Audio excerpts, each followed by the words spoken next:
Hello students, welcome back once again to the English classes. We were doing the poem The Heart of a Tree, right? So now I will be doing a thorough explanation of the stanzas. In total we have the 3 stanzas, so please pay attention and then we'll have a discussion on it. So The Heart of the Tree, it is written by Henry Cuyler Bunner. The rhyming pattern is uneven in this poem. The rhyming pattern used is A, B, A, B, B, C, C, A, A. So there is no uniformity in the rhyming pattern. It is A, B, A, B, B, C, C, A, A. If you read the poem and as I will be explaining you the poem, you will understand about the rhyming pattern. Okay, and there are a lot of rhetorical questions which has been used in the poem. Rhetorical question means the questions which are repeated, like what does he plant, who plants a tree. This question is being repeated 3 times in the each stanza, and the last line, these things he plants, who plants a tree. So it is also a rhetorical statement which has been repeated 3 times in the poem.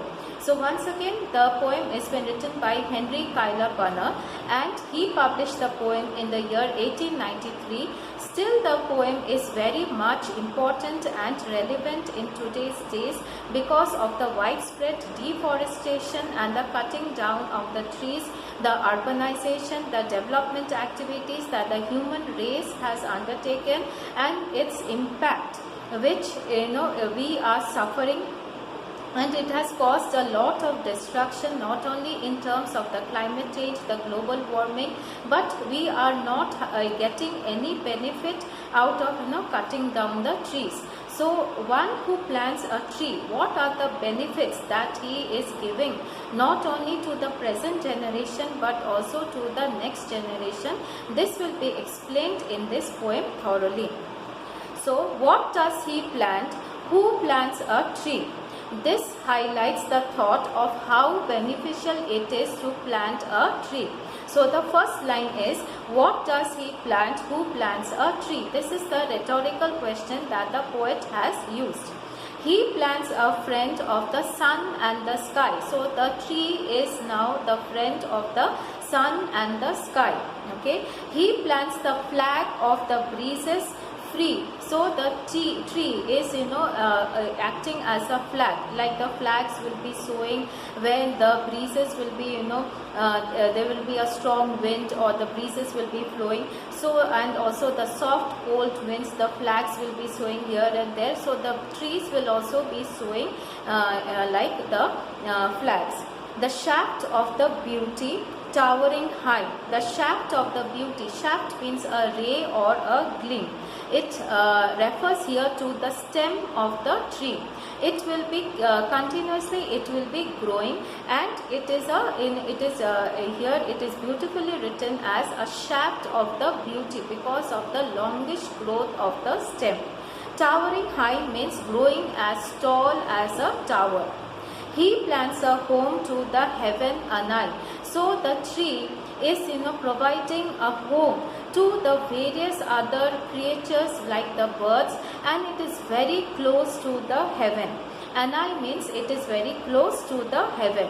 For the song and the mother croon of the bird.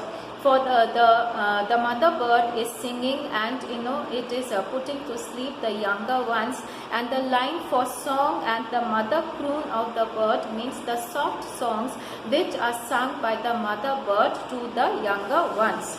In hushed and happy twilight heard. So you can hear these beautiful songs, these mesmerizing songs which are sung by the mother bird to the younger ones during the twilight at the dusk's time when the sun has set down and it is below the horizon, and such a beautiful feeling it gives to all the people who are watching the sun going down and the birds singing or chirping and tweeting about each other. The treble of the heavens harmony. So the tree is the messenger of the nature's beauty. It is a messenger of the heaven, and as the heaven, it symbolizes the 3 things. Treble means here the 3 things consisting of the 3 things means peace, harmony and the comfort. So also the tree also symbolizes these three things, that is peace, harmony and comfort. These things he plants. Who plants a tree? So again the rhetorical sentence is repeated here. These things he plants. Who plants a tree? What does he plant? Who plants a tree? This is the beginning of the second stanza with a rhetorical question. What does he plant? Who plants a tree? He plants cool shade and tender rain. So he is, as the tree is, inviting the cool shade, and the people can rest beneath the tree, and also the tender rain. It is bringing very soft rain. Okay, and seed and bud of the days to be. It is also providing us with the seeds and the buds for the next few days, and years that fade and flush again. If a person is planting a tree, even if that person dies and the years have passed and it has faded, it has withered away, then also the tree will be present there. It will be giving its harvest, it will be giving its produce like the seeds and the buds, and the future generation can profit from it. He plants the glory of the plain. So here he actually glorifies the plain if he is planting a tree.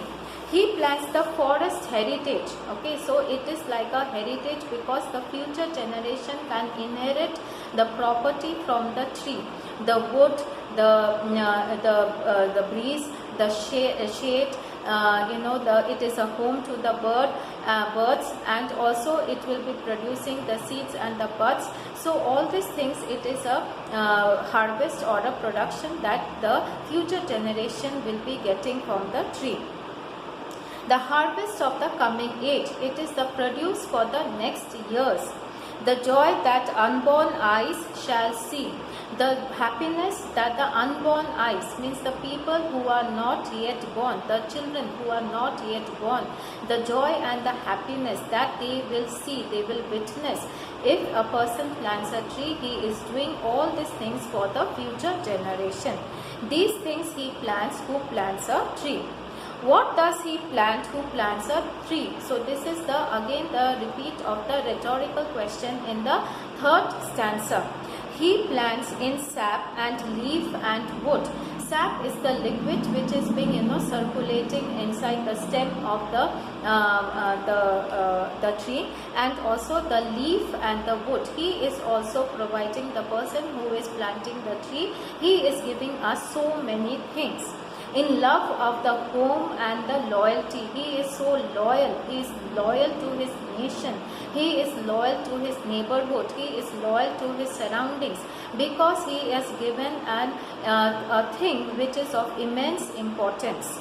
And Farkas thought of the civic good. Farkas means it is having a far-reaching effect. Civic good means the public welfare. The welfare of the public, the good of the public. He has thought about all these things and he has planted a tree. His blessings on the neighborhood. He cares for the social environment or his social surroundings, and he is a blessing for his neighborhood.